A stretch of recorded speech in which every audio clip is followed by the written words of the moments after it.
నీ దేవుడనైన యెహోవాను నేనే దాసుల గృహమైన ఐగుప్తు దేశములో నుండి నిన్ను వెలుపలికి రప్పించితిని. నేను తప్ప వేరొక దేవుడు నీకు ఉండకూడదు.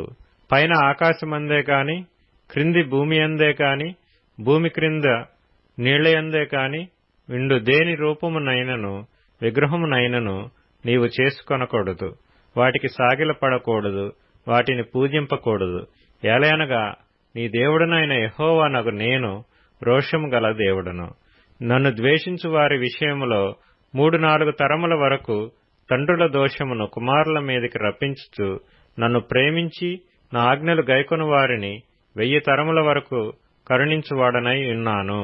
నీ దేవుడైన యెహోవా నామమును వ్యర్థముగా నుచ్చరింపకూడదు. యెహోవా తన నామమును వ్యర్థముగా నుచ్చరింపు వానిని నిర్దోషిగా ఎంచడు. విశ్రాంతి దినమును పరిశుద్ధ